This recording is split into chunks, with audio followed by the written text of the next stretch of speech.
Hello and welcome to IFMA's Town Hall Facility Management Challenges during COVID-19. I want to thank all of you for joining us today. At this time, I do want to let you know you have been muted for audio quality, but if you do have any questions at any time during this town hall, please type them into your question box on your control panel, and I'll be happy to present them to our moderator, Graham, here. At this time, I'm happy to turn it over to Graham. Graham, the floor is yours. Okay, well, good morning, everyone, or good evening for those of you in the US. I'm currently based, as you know, I'm based in Asia Pac. I've been living and working here for the last almost 16 years now. And this morning we're going to talk about the challenges during COVID-19. And I'm going to be joined this morning for some panelists. And we've got Alison, Michael and Collins, who are going to join us this morning, and I'm going to hand over them for an introduction in a second. But I want to welcome you all onto the call.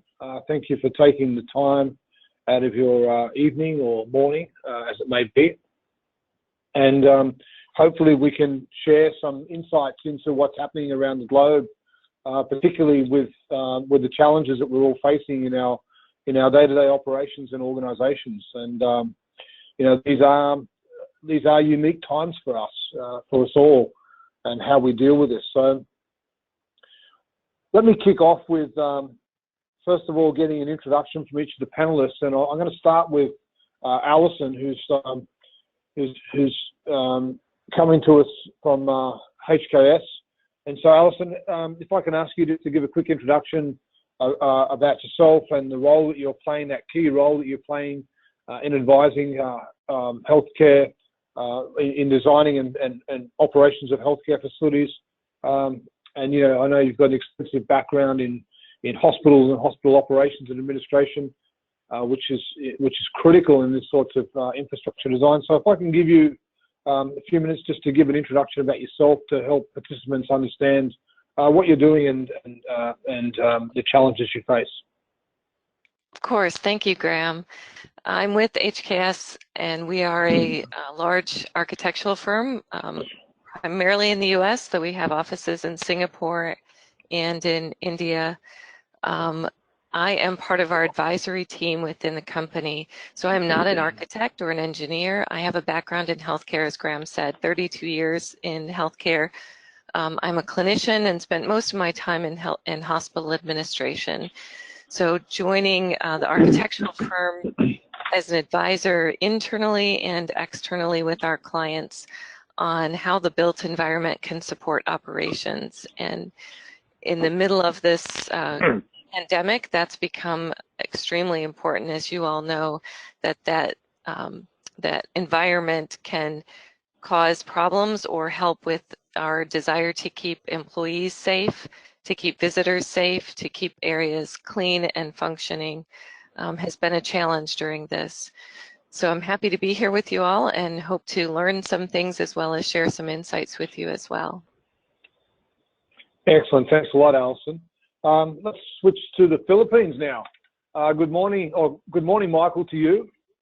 Can you start with and I know you've been living and working in Asia Pac for many, many years, longer than me actually. And can you start by just giving an introduction to the attendees about your background, you know, your working experience in Asia Pac, and I know you've held some fairly senior positions in FM and operations, and let's start with that, and then we'll get into some discussions later about the in-country challenges. So over to you, Michael. Hi, good morning and good evening to the other part of the world. No? I'm Mike Magpusaw. In terms of facility management, I was able to join the Asia Pacific in JP Morgan and Citibank. 6 years in Citibank and 6 years in JP Morgan in terms of Asia Pacific facility management. Right now, I joined the largest developer in the country. So I'm currently actually in the office, okay, running the Emergency Operations Center, because we are monitoring around 307 properties across the country, 145 residential sites across the country. both vertical and horizontal. Unfortunately or fortunately, the 88 offices that we are managing right now is still in operation because majority of the offices are running actually and supporting the BPO and the call center operation, not only in Asia, but also global. So we are also monitoring, although we shut down the 30 malls across the country, 16 hotels and the 11 resorts. So the company is actually Ayala Land. We are managing and doing development, at least right now, 50 properties per year. In terms of safety, I'm also the registered safety consultant in the Philippines.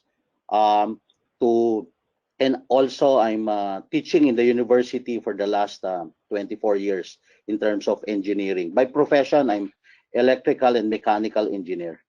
So happy to share different best practices, and also I'm excited to learn also among the participants so that we can really face as one facility manager this kind of crisis right now that we are facing. Back to you, Graham. Wow, good introduction. Thanks very much, Michael. And do we have Collins on the line? Is Collins, have you dialed in? Yeah, hi, Graham. Good morning. How are you? Hi, Graham. I'm good. How about an introduction? Let's hear what you're up to, Collins. Although I speak to you regularly, let's hear what you're up to. All right.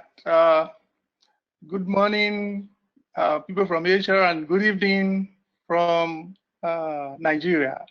I'm currently in Nigeria, and my company, Sheltercare FM Consult, we're a consulting company providing facility management services to corporate organizations and governments. We have been working with companies from around the world, like the Microsoft Corporation, the Oracle, and the likes. We provide FM services in terms of advisory. We conduct advisory services to see how companies can optimize their FM processes. And I'm also an IFMA instructor. I've been around for over 20 years in the industry, and I'm happy to be here. And hopefully, we're going to contribute one or two things and also be able to learn from this town hall meeting, as well as share experiences. Thank you very much. Back to you, Graham. Okay, excellent. Well, let's just kick off with some statistics about where we are and what we're doing. So we've heard from, we've basically got Alison based over in IFMA, and you know, the US, we're talking about a population of 330 million in the US. We then got Michael down in the Philippines, and in the Philippines we're talking about a population of 110 odd million. Here in Hong Kong, population's around just over 7 million. And then obviously in Nigeria, we've got Collins with a population of close to 200 million in Nigeria. 200. So yeah. So these populations, the reason I raise this is because the population and the density of the population, obviously Hong Kong being one of the most density cities, populations in the world, the densities of these cities is really, and the populations is what is also a challenge for us in these times. You know, we're asked to practice separation, and for obvious reasons. Hong Kong was one of the first countries to go into a lockdown mode of our borders and secure the country very early on in the piece when this thing first surfaced. Our schools actually have been out since late last year until they're still out, and in fact even this week and next week, a lot of our staff, or most of our staff, is still working from home. So the population is one of the things that we have to consider when we look at the spread and the challenges facing COVID-19 and the way that different cities have dealt with it and are dealing with it as we speak. So I think there's a number of things we should try and talk about this morning while we've got the panelists on the board and on this call. And one of the things I'm interested in is if we kick off with Alison, what are some of the things that we've learnt out of this virus, out of the way this virus behaves, and what do we have to change in the way that we're designing even healthcare facilities for that matter. You know, if you go to a hospital now, there's pre-screening almost like the airport, where you have pre-screening before you go in to the airport.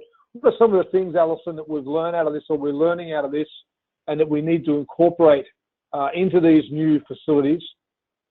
And as you know, the reason we talk about this self-isolation or this quarantining of individuals within country is so critical is because, as we know, our healthcare facilities just can't handle it. And so one of the things that we're tracking daily, and I'm going to talk about this later in the call, is obviously a key indicator of this COVID-19 is the number of cases per day, and that's obviously related directly to the way in which it's tested and measured in country. And for Hong Kong in particular, I can share with you that we're very strongly testing incoming personnel, or anyone that's coming into Hong Kong now is tested. If you're coming in from the UK, you're sent to a special testing facility, which is the old Asia Expo Centre out in Lantau Island, right next to the airport. You're tested there, and you're not allowed to leave until you've had the test results, which can take up to 9 hours. And then you're on 14 days of quarantine with a wristband and tracking system. So that's what we're doing. And as a result of that, the last few days, we've already seen significant improvements. And these are a 14-day or 15-day or a lag indicator of what's happening in the country. We're seeing improvements in the infection rates, 3 and 4 per day, which is great. But we don't have the same population as, say, Michael in the Philippines, who's dealing with 110,000 people, although their testing regimes are probably not as high, but their infection rates at the moment are very low. They're only 15 per day, which is a real credit to the country. So I want to kick off with Alison. What can you tell us about the facilities, these healthcare facilities, and what are some of the changes that you think are going to come out of this COVID-19 experience? Over to you, Alison.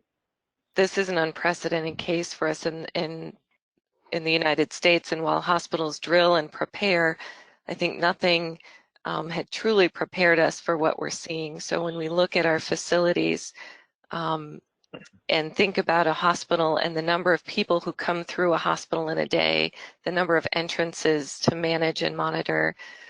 You mentioned testing, Graham, and I think that's a key component to where we've really struggled in the US, not having the testing widespread and available. So we have to assume that everyone's infected, everyone's potentially infected.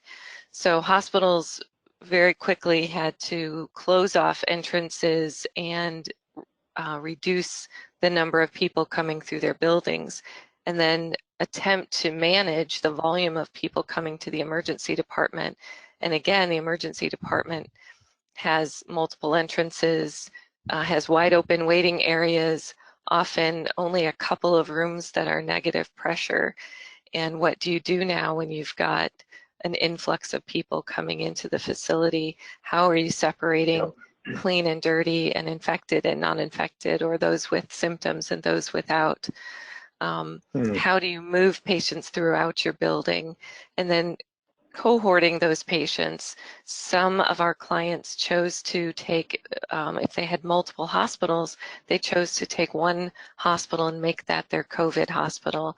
And that's how they cohorted patients as long as they could, where others were taking units and putting up ICRA barriers or some kind of barrier and creating anterooms to turn a portion of a unit into a COVID unit.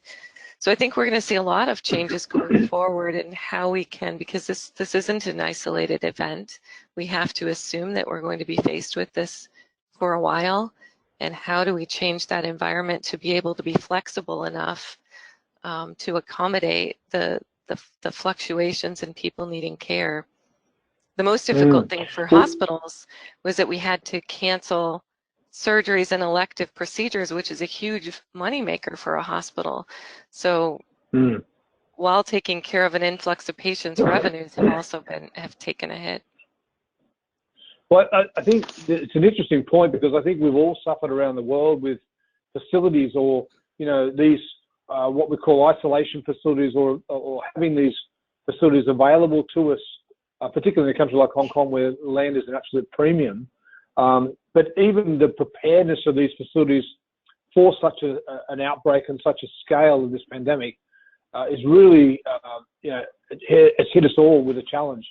Do you think that in the future that countries will have these sorts of facilities prepared, ready to go in future, as opposed to what we're seeing now, which is modification of existing hospitals or customization of, like I mentioned, in Asia, we're using the sports or exhibition centers, converting them into like holding bays.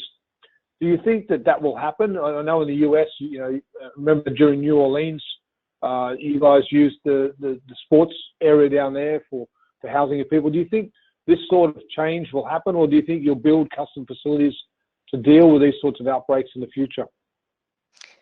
That's a good question. I think definitely in hospitals we need to consider it, but to your point, we're converting 2 arenas in the Detroit area, as we've done in bigger cities in New York and Chicago, to be able to accommodate large numbers of patients, 1,100 patients in one of them.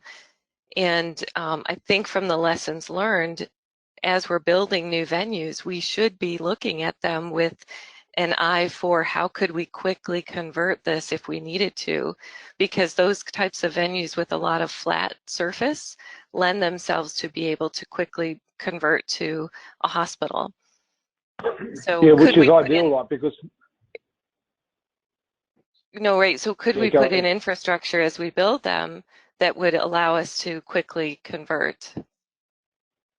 Multifunction, because as you know, one of the first things that happens with a pandemic like this is they automatically stop public gatherings. So even back in January here, we stopped public gatherings. More than 100 people then come down. Now we're at no more than 4 people. So I think that those sorts of measures, if you do stop public gatherings, and the first thing that's going to go is unfortunately the football game or the baseball game. That's going to go. So therefore, you've got to point those facilities. Could they be, customized, such that they could be then converted into these alternative spaces or alternative uses during these sorts of crises? I think it's a very, very, very valid point. Let's go over to Michael now and talk the Philippines. And honestly, an impressive portfolio you guys have got there at AIA Land. And one of the challenges I want to ask you about is, even in Hong Kong, the biggest criticism our government got, and in fact the biggest challenge we had from our operations personally, was the fact that we couldn't get access to PPE. And even though Hong Kong is so close to China, and a lot of our goods and services are coming across the border, when China had the problem, one of the first things they did was said, okay, no medical equipment or supplies will leave the country because we need to focus on our requirements first. So this actually put Hong Kong in a very difficult position, because we didn't have enough facial masks to cope with 7,000 or 8,000 people who want to use face masks every day. And here in Asia, we have a history from SARS where we learnt about disinfection rates, how to disinfect buildings, how to maintain sewer pipes and water pipes in buildings to stop infection rates traveling. And we also had discipline in the culture regarding wearing of masks and social behavior, such as alcohol gels and washing of hands. But if you hadn't experienced that, such as countries like Australia, who didn't really experience SARS the same as Hong Kong, you don't really have those same cultural differences. So I want to now hear, Michael, what are the challenges that you've experienced there from your operations first of all, on the PPE, and then secondly, what about the cultural challenges that you've experienced regarding getting people to isolate, getting people to wear the PPE if it's available? Okay, let me let me chunk or divide your question into two. First, on the because PPE, let me put that on the later side, because the entire globe is really had a challenge with PPE. Let me share the few aspect in the Philippines. Number one is that Philippines first is really hardly hit because our two major GDP driver, which is the overseas Filipino worker that continuously bring over dollars in the country, was really hit. In fact, the government is saying 1.2 million OFW, or Filipino overseas Filipino worker, will come back without a job. The second one is that the second driver of economy in the Philippines is actually BPO and call center. In terms of BPO and call center, like Chase, JP Morgan, Wells Fargo, in fact, there are 700 companies in the Philippines. 1.2 million workers are really dependent to BPO. So that is 11% of our GDP. So this will be hardly hit. And the main advantage of the Philippines is that because of the age demographic. Fortunately, the main driver, while we are all waiting for the vaccine, the main driver is that we're not saying the younger generation will not be affected. They will still be affected, but in terms of mortality rate, it's really very low. The age demographic in the Philippines is really 24 years old. So that provides a big advantage to us. The second one is that in terms of geographical location, we are 7,641 islands. Philippines is very small. I know Hong Kong, I'm very familiar with Hong Kong, but we are so divided into so many islands, but basically break down into three main islands. No? So the third one that on our side right now is that the temperature. So we're in the peak of the summer, although there are no major studies right now that are saying, but fundamentally, in terms of flu, the hot summer will somehow help in terms of country. That's the reason why. Let me just correct a bit. So our cases per day in terms of infected is around 200 per day, which is very low. But in terms of death, so that's the 15, at least 15 per day. In fact, from March 17 to the present, our current cases is only 5,453, and our death is only 349. So that is the positive side. The negative side is that the politics in the government is really very very challenging. That's the reason why the help of the private companies, all the big private companies, is really making a big difference, because they are the one mobilizing to make the quarantine sites, the sports area, the trade, the exhibition centers, so that we can properly control. While the government focus on feeding the masses, because aside from COVID, if the masses are really hungry, then that's the criminality will really spikes over.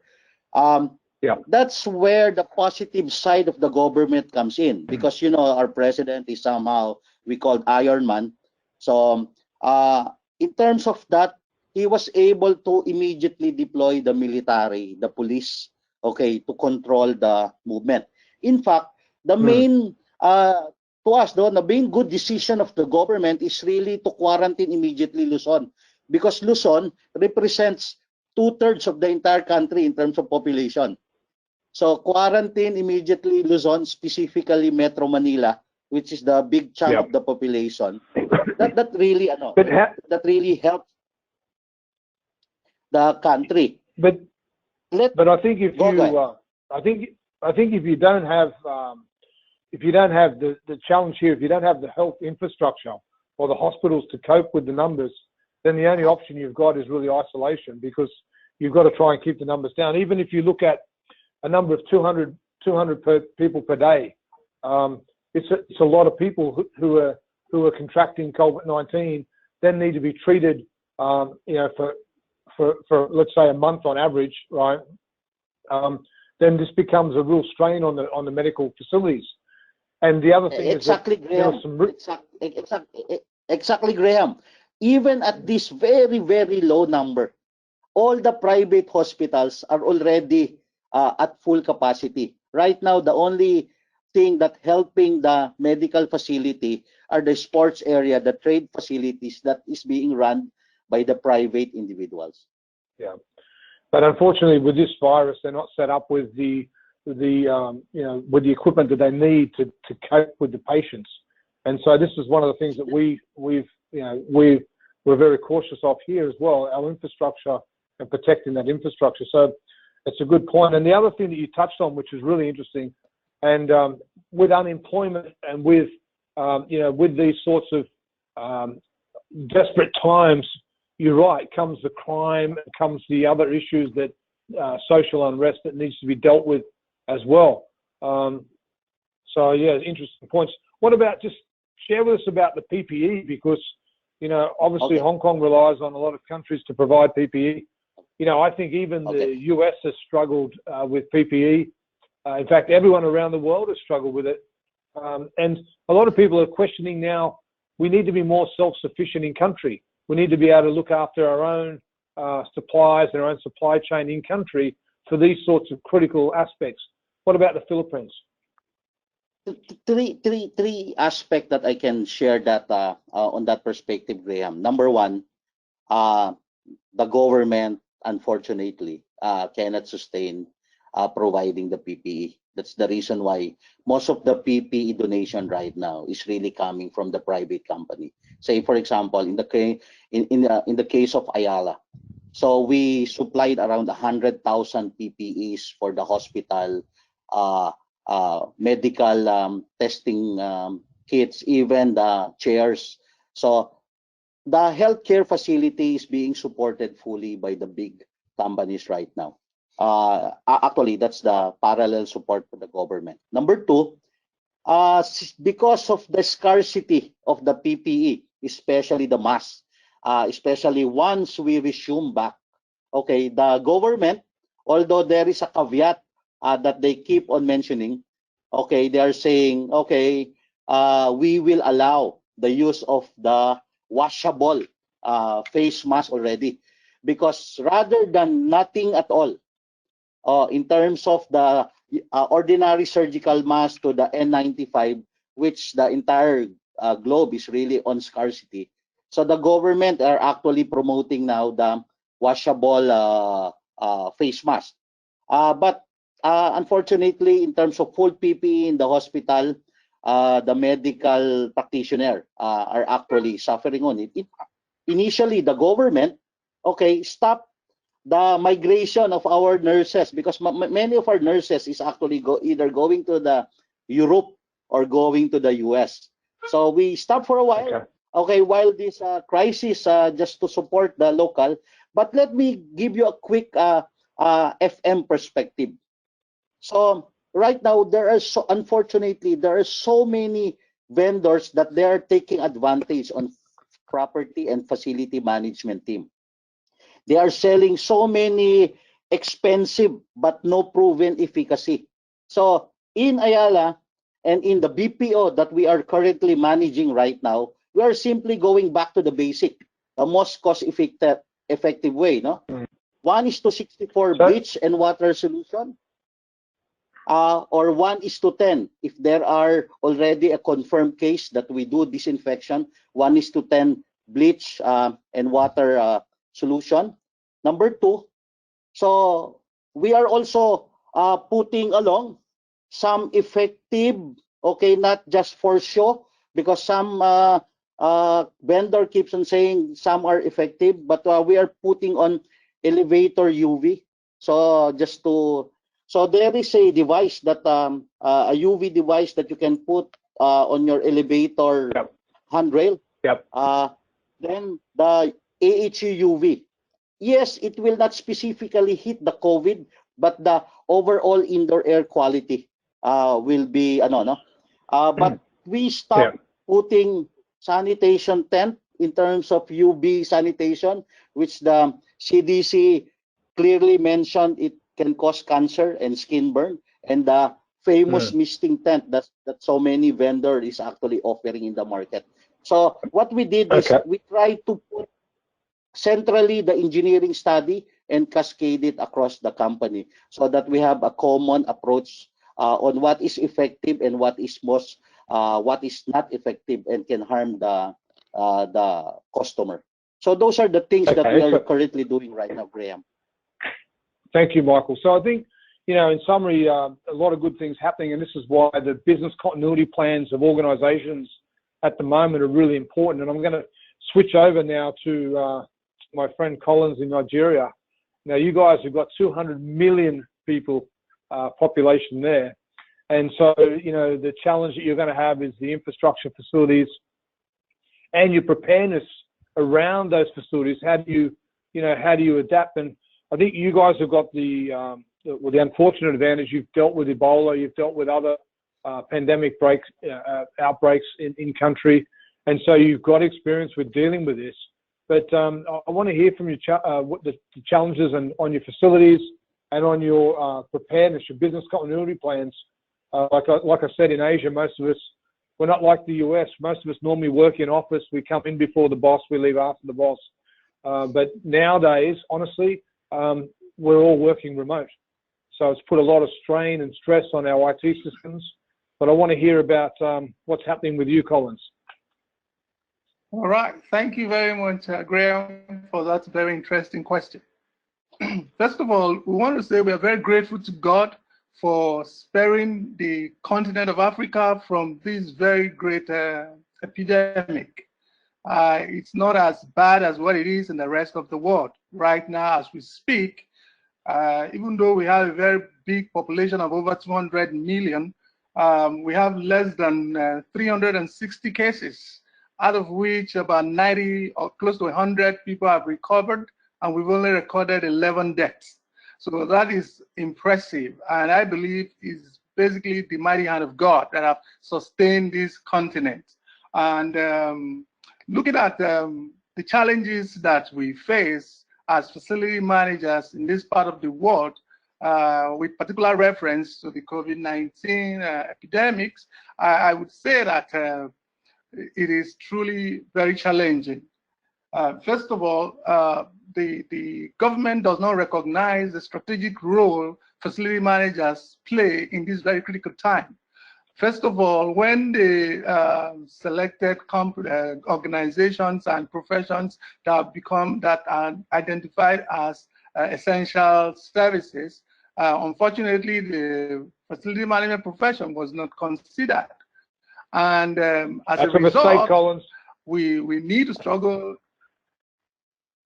Okay, so I said because of the lack of recognition of the facility management profession as a strategic partner in fighting this COVID-19 epidemic, we are relegated to the background. That is the reality. And unfortunately, they don't recognize that, first of all, the hospitals that is in the forefront of this war is handled by facility managers. If facility managers go on break, the hospitals collapse completely because the infrastructure supporting the operations in the hospital will not function.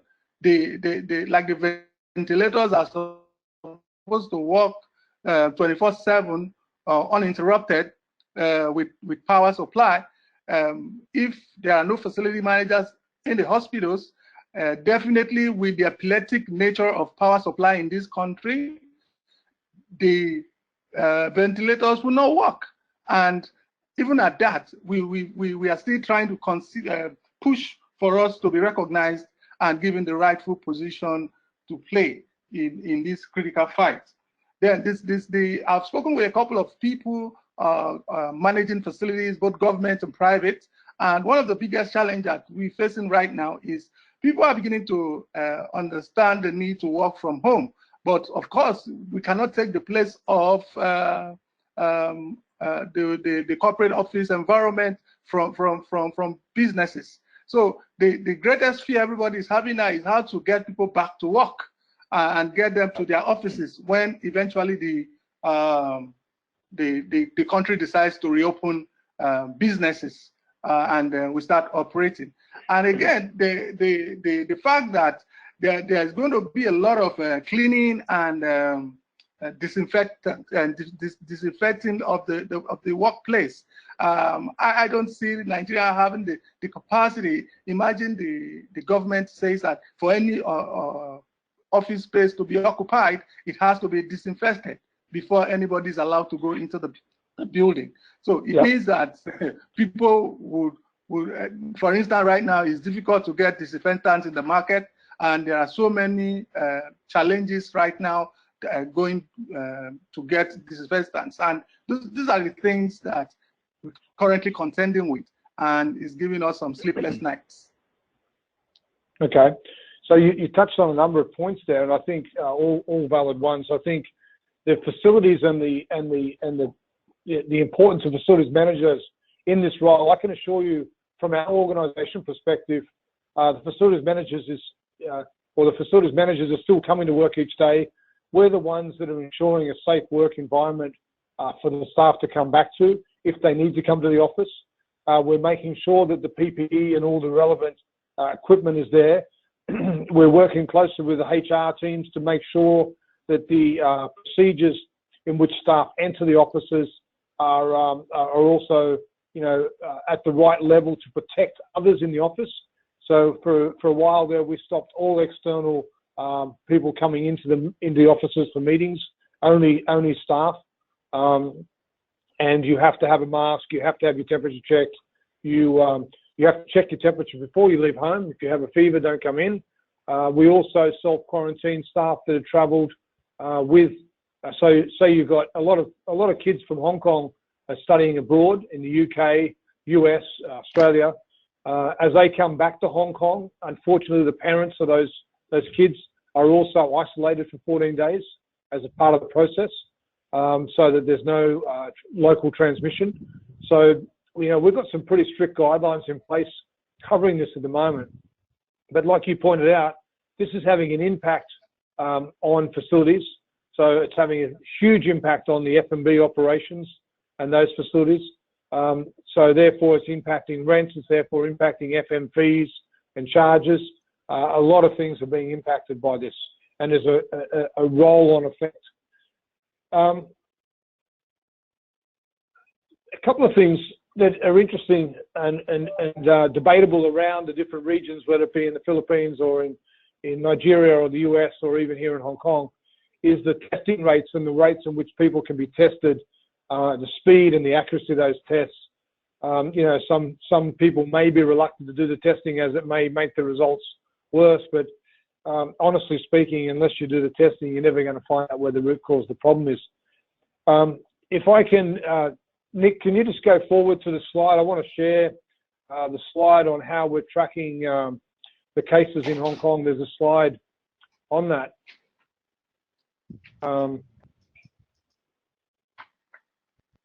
Okay, there's a slide up on the screen now which shows you the map of Hong Kong. This is updated live. Every time there's a case that happens, you can see the red dot indicates the location. You can click on that. It will tell you the name of the building and the case history, so how old, male, female, the age, whether or not been hospitalised and whereabouts.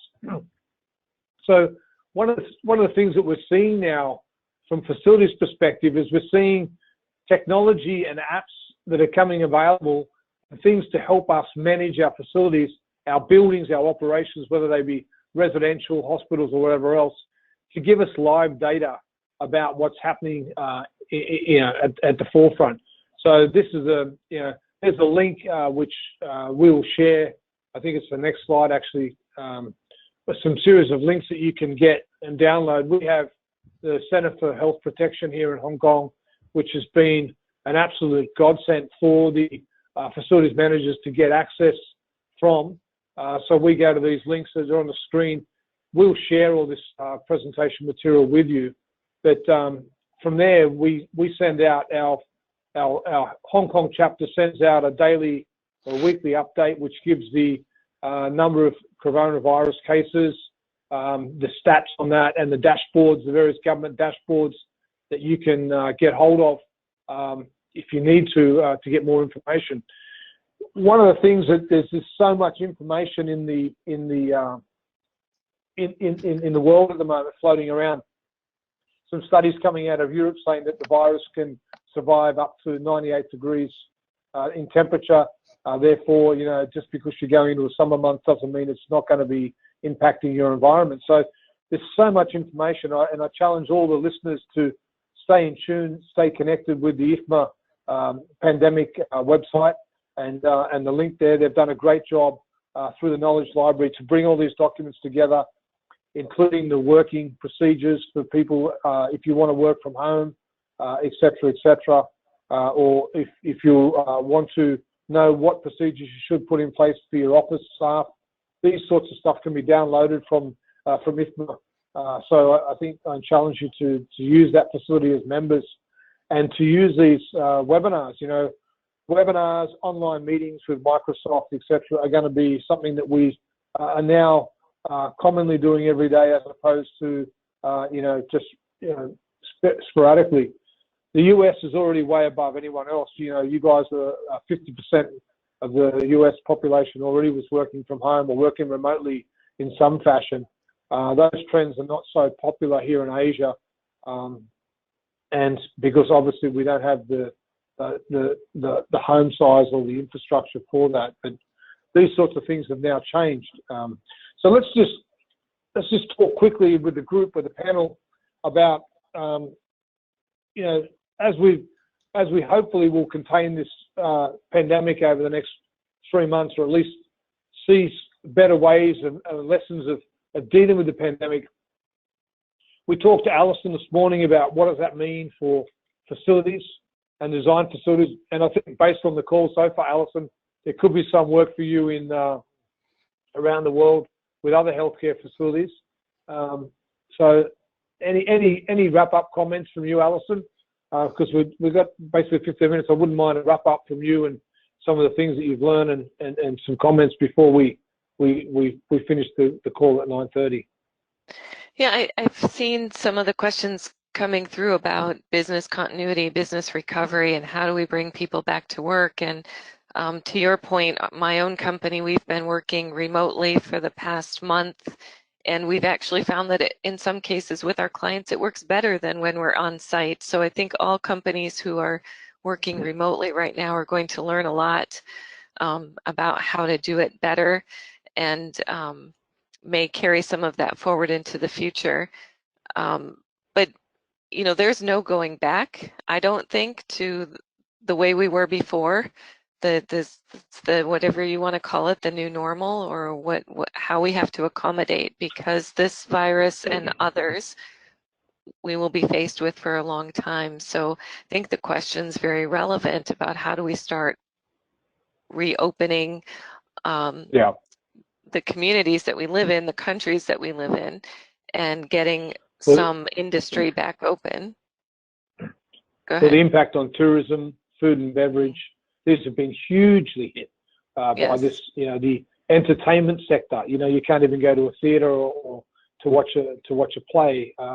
So these sectors have been absolutely smashed by the pandemic, and I think their recovery. You know, even look at the aircraft industry. The international travel is stopped. How do we restart these? I think is the key question. Like, I don't know the answer whether it means that people have got to be tested before they're allowed to get on a flight to say that they're clear of the virus. I don't know what the answer is. I really don't know how we're going to move forward. I think we're trying here to struggle just to open our own borders or our own local environment first, so stop the infections coming in from overseas. And I think, you know, to put it in perspective and listening, to our other speakers and what's going on as far as the death rate in their countries, we had 2,000 deaths today alone in the United States. That's just staggering. And how do we start to recover, yet we're still in the very much in the middle of this. We have not come over to the other side yet. And I think testing is huge. Testing is definitely something that we've got to get our arms around. But this also, this tracking of the transmission is also key. And I think some countries have more strict requirements on data privacy. Hong Kong's been very proactive in this manner. I see Australia's launching an app now, which you can use, which will basically track all your movements and contacts with other people with that app. So there is some technology coming available which will help the facilities manager and the overall containment of this. So business continuity plans, like I said, if you're looking for information on that, please check in with IFMA on the main website and get that. Unfortunately, these challenging times, members, it's going to be a tough time ahead. We've been talking about World Workplace and hopefully in October this year. So it's just going to depend on how things can settle down. Are we going to be able to get an event like that in Chicago to happen? And so these are the sorts of things that are also on IFMA's mind as well. So great comments, Alison, and thank you for that. And I think the challenges you've outlined around facilities and particularly the medical facilities and how they're going to deal with pandemics in the future is really, really good. Michael, over to you. Some wrap-up comments for you regarding the Philippines and also the comments from today and some of the questions regarding business continuity planning and these sorts of things. Any things that you can share with the team? The three items that I can share, Graham. No? First is really digitalization is really our new norm. However, everyone is keep on saying work from home, but we really need to update our BCP plan to really identify who really can work from home and who really cannot work from home, especially on those customer-facing jobs like facility managers like us. Or accounts payable, things like that. Yeah, we cannot be all work from home. And on a senior management perspective, the role of facility manager is very critical because right now, every single company is in survival mode because we know the IMF already declared that the globe is already facing recession. And Philippines government already said that it's really 100% that we will soon face recession. Right now in our company, we are right now doing a so-called hammer and dance strategy. So hammer now, meaning to say, cut down the DOE for us to really survive and to avoid major retrenchment on people. We need to really focus and face reality that the yesterday's norm is not anymore the norm. We really need to cut the DOE. Otherwise, the company will face really major bleeding in terms of expenses because the inflow of cash is very limited because of the lockdown, while the outflow, security guard, power, etc., in terms of facility managers, continue to have. So, Michael, we really mentioned we really need to do the tough decision right now. That's the reality right now, Graham. In your portfolio, you mentioned that you've got a number of malls, hotels, resorts. A couple of things. One of the questions that's come through from one of the participants is, are we required to wear masks in the office?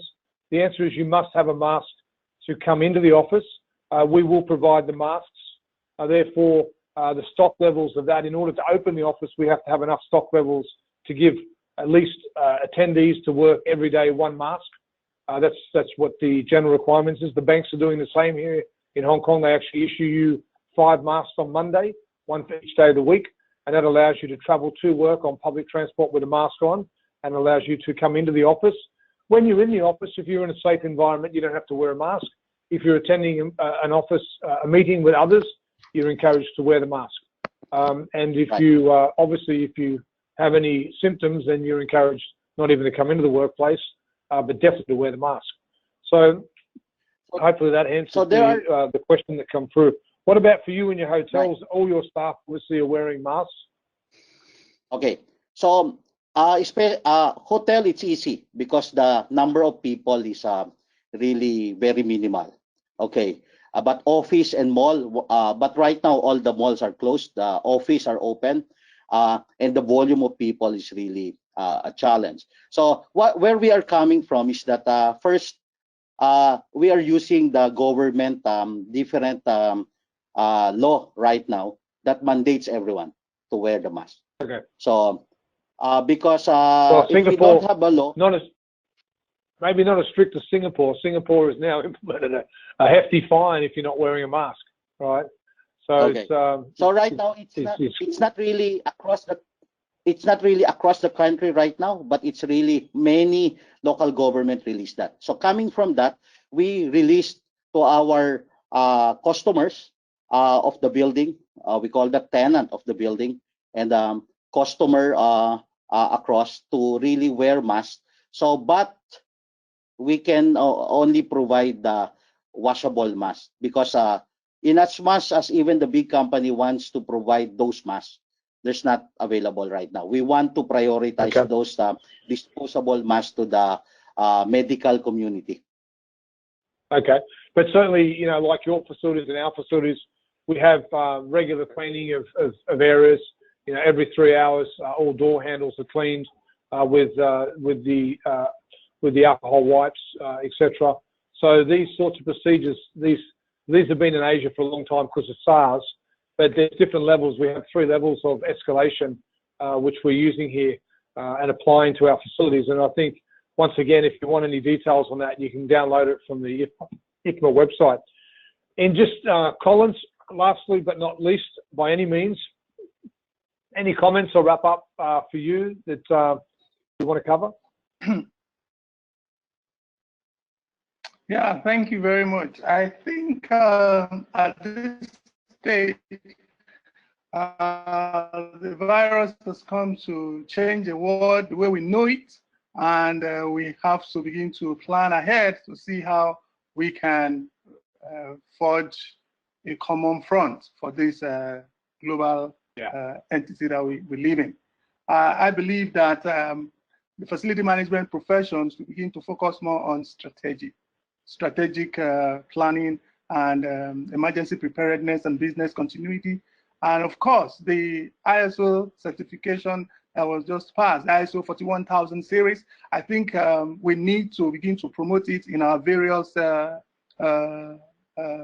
organizations so that they understand that there are standards required for a lot of things that we do without recourse to standards. And I believe the opportunity that the standard, the ISO 41000 series presents is going to do a lot for us as a profession.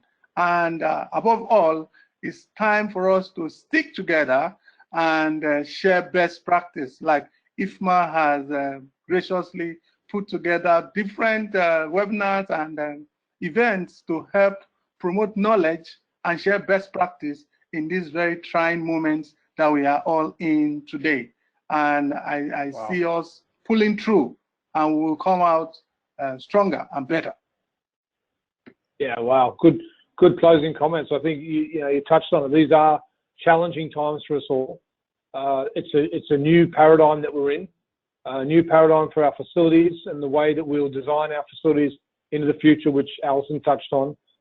A new paradigm for the way in which we behave and how we operate our facilities, which Michael touched on, and also I think the key message you send through here is working together, sharing information cross borders, in a collaborative manner is the key in fighting this. And I think, certainly the one lesson I've learned out of this is that we've got to look internally into our local environment and see what do we need to do in order to sustain our local environment.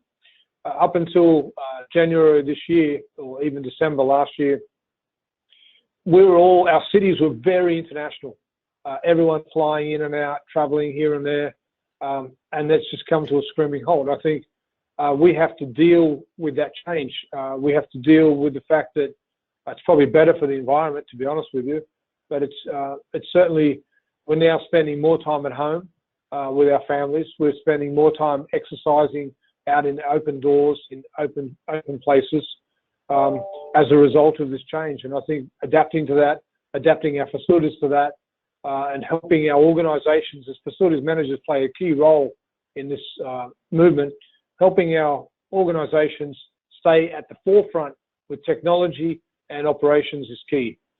So I want to thank everyone for their participation today. I want to thank them for the questions. I'm not sure whether it can be open for more questions. We've had a lot of questions come through for the panelists, but I want to thank you. And if you, by any means, if you've got any questions, please get it through to IFMA and we can try and help you, share with you our information and our lessons learned. And I want to wish you all health and happiness in the months ahead, and hopefully to see you in October in Chicago, if we can get through this challenging time. So Alison, thank you very much, and wishing you a good evening in the US. Thank you, Graham. Michael, good luck to you, and thank you for your time, and wishing you all the best in the day ahead in the Philippines. Stay safe, Graham.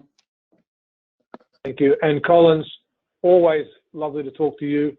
We go back many, many years through IFMA, and a wealth of knowledge, and what you're doing there on the education with the government there is fantastic, raising awareness of FM and the importance of FM in not only the work environment, but also in the larger community. I want to thank you for that, and wish you a lovely day ahead as well. Thank you very much. Okay, so to everyone, that's me signing off from Hong Kong. I've got a busy day ahead, clearing emails, working from the office today. So that I want to thank you for your time, and once again, really wish you all the best in the months ahead. So thank you very much.